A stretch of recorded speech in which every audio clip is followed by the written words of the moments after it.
So, paano ba natin ipapakita sa Diyos ang ating undivided worship? Una, stop wavering between two masters. Pangalawa, let God reveal who truly rules. Pangatlo, return your heart fully to the Lord. So, pag-usapan muna natin una. Stop wavering between two masters. O itigil natin na taksabahin ng Diyos at ang anumang bagay na umaagaw sa lugar niya sa puso natin. Noong araw, ang Israel ay nasa panahon ng matinding spiritual compromise. Bakit? Kasi ang hari nila ay si Ahab at ang asawa niyang si Jezebel ay masugid na sumusuporta sa pag-worship sa Diyos-Diyosan na si Baal. Dahil dito, ang bayan ng Israel ay unti-unting nahila palayo sa tunay na Diyos. Now, ito yung problema. Hindi naman nila tuluyang kinalimutan si Lord. Pero, sinubukan nilang pagsabayin si Yahweh at si Baal. Si Baal ay sinasamba ng mga tao noon bilang Diyos ng ulan, Diyos ng bagyo, Diyos ng ani, Diyos ng fertility at prosperity. Kaya kapag kailangan nila ng ulan, kailangan nila magkaroon ng anak, kailangan nila magkaroon ng pagkain, kabuhayan o security, kanino sila tatakbo? Tatakbo sila kay Baal. Kakapit sila kay Baal. Pero masakit dito, sila ay bayan ng Diyos. Kilala nila si Yahweh. Alam nila ang kwento ng pagliligtas ng Diyos sa kanila mula sa Ehipto.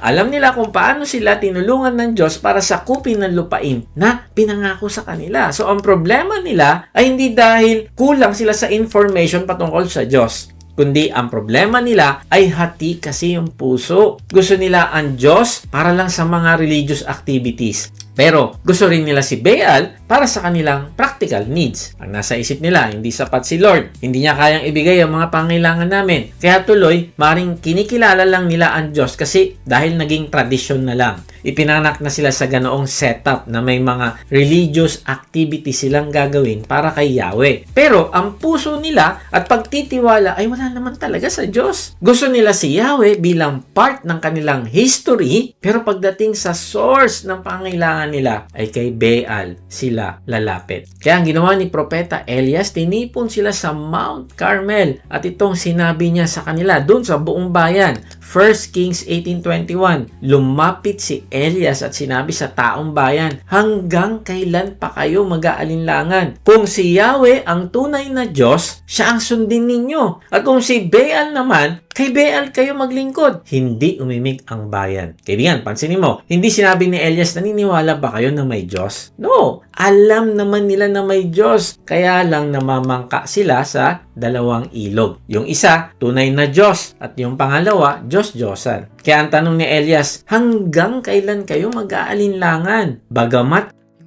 alam nila kung paano iniligtas ng Diyos ang kanilang mga ninuno mula sa Ehipto. Alam nila ang covenant ng Diyos. Alam nila na si Yahweh ang Diyos ng Israel, pero ang puso nila nahahati. Gusto nila si Yahweh, pero gusto rin nila si Baal. Parang noong araw, naalala ko, nung bagong Christian pa lang ako, gusto ko si Lord. Talagang passionate ako. Pero gusto ko din ng relasyon ko na hindi naman nakakalugod sa Diyos. Hawak ko si Lord sa kanang kamay, pero hawak ko sa kaliwa yung aking karelasyon. Ayokong bumitaw kay Lord, pero ayaw ko din namang bitawan yung aking relasyon na nagiging Diyos-Diyosan ko na. Pero by God's grace, pinaunawa sa akin ni Lord na kung nananampalataya ako talaga sa Kanya, na siya lamang ang Diyos, siya ay mabuti, siya ay may plano sa akin na maganda para sa ikabubuti ko, ay kailangan ko magtiwala sa Kanya at siya ang piliin ko na maging Diyos at hindi yung isang bagay na parang nagiging Diyos-Diyosan ko na. Yun yung maling relasyon ko.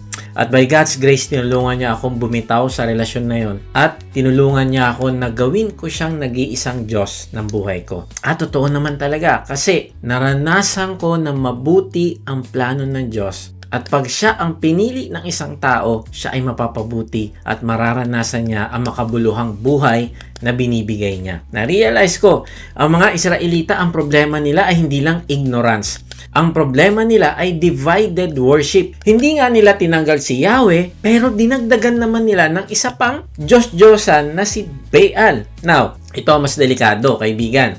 Yung namamangka ka sa dalawang ilog. Kasi hindi ito nahahalata. Hindi ito obvious. Kasi kung pipiliin mo ang Diyos-Diyosan sa buhay at si Lord itatakwil mo ng tuluyan, naku halatang halata yun. Obvious na makikita yan sa buhay mo. Bakit kaya si kapatid hindi na nakakadalo sa gawain? Bakit sa mission group o discipleship group hindi na siya active? Obvious, halatang halata, kaya mahihiya ka.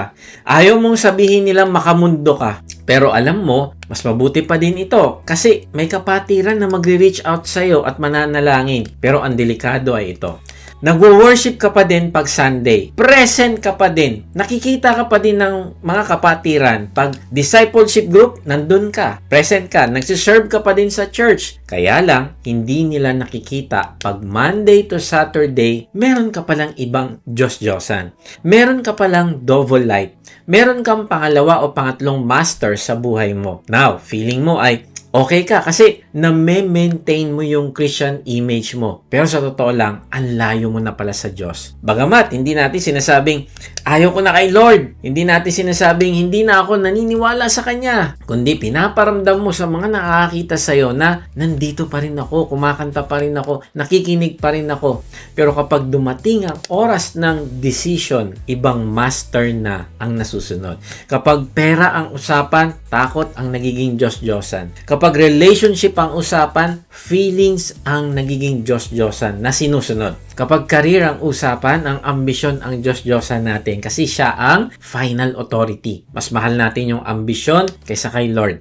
Kapag may conflict ang Word of God at comfort natin, ang nananalo ay comfort at hindi ang obedience natin kay Lord. Kaya ibig sabihin ng stop wavering between two masters ay talikuran natin ng anumang bagay na dinadagdag natin sa Diyos. Kaya nahati yung ating loyalty sa Kanya. Ang salita na mag-aalinlangan ay picture ng isang ibon na palipat-lipat ng sanga at hindi makapirmi sa isang sanga lang. Hindi makapagpahinga, hindi makapag-settle, parati naghahanap ng panibagong sanga. Pagod na siya, litong-lito na siya. Ganito yung description ng isang tao na hindi makapirmi sa Diyos. Kasi mali ang sanga na pinipili niya palagi. Hindi si Lord yun. Kaya hindi siya makapagpahinga sa Diyos. Ganyan ang puso. Kapag hindi nakadepende ng buong buo sa Diyos, akala natin, kapag marami tayong options, mas malaya tayo, mas makakabuti para sa atin.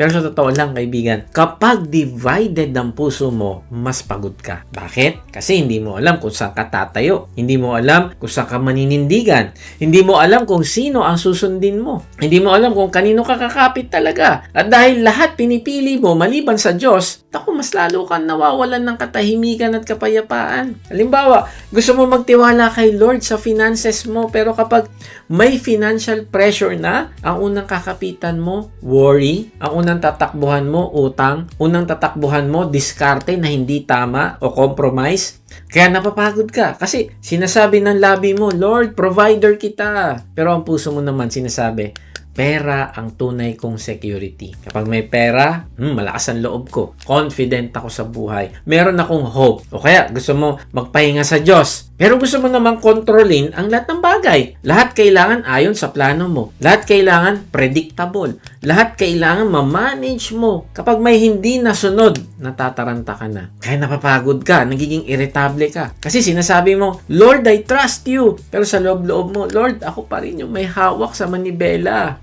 Ako ang driver kasi alam ko ang tamang daan. Nag-aalinlangan ka. Ibibigay ko ba pagtitiwala ako sa Diyos o mas papaniwalaan ko yung sarili kong pagkaunawa, sarili kong diskarte at sarili kong experience? Kaya sabi tuloy ni Elias, kung si Yahweh ang tunay na Diyos, siya ang sundin ninyo. Kung si Baal naman, kay Baal kayo maglingkod. Grabe no, hindi niya sinabing pareho kayong maglingkod kay Yahweh at kay Baal. No, ang sinasabi niya, mamili ka.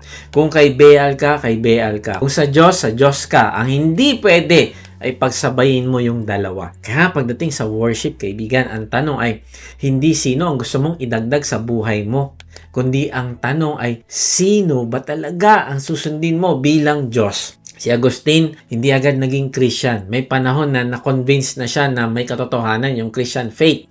Naririnig niya yung preaching, nakikita niya yung testimony ng mga believers. Alam niya may tama sa sinasabi ng Diyos, pero may bahagi ng buhay niya na ayaw pa niyang bitawan. Ang struggle niya ay parang ganito, Lord, make me pure but not yet. Ang ibig sabihin, gusto niya si Lord, pero gusto rin niya yung lumang pleasures na ginagawa niya.